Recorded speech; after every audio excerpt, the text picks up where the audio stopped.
Voice of America Washington سے news minute کے ساتھ میں ہوں سارہ زمان۔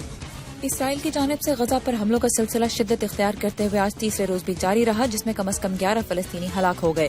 صورتحال کا جائزہ لینے کے لیے اقوام متحدہ کی سیکیورٹی کونسل کا آج ہنگامی اجلاس بلایا گیا ہے۔ چین اور امریکہ کے درمیان حساس معاشی معاملات پر 2 روزہ اعلیٰ سطحی مذاکرات آج بیجنگ میں ختم ہو گئے۔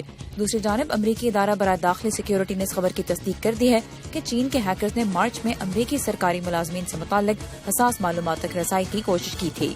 فرانس کی حکومت نے آئندہ 6 ماہ کے دوران شام کی جانب سفر پر پابندی کی تجویز پیش کی ہے۔ حکومت کے مطابق روزانہ 2 سے 3 نوجوان مسلمان شام اور عراق میں سنی عسکریت پسندوں کے ساتھ مل کر لڑنے کے لیے جا رہے ہیں، جو بعد میں فرانس کے لیے بھی خطرہ بن سکتے ہیں۔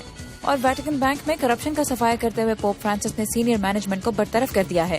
بینک کے 3000 اکاؤنٹ بند جبکہ 2000 تک رسائی معطل کر دی گئی ہے۔ ان اقدامات سے بینک کا منافع تقریباً ختم ہو گیا ہے۔ خبروں کی تفصیلات کے لیے آئیے urdu.voa.com پر۔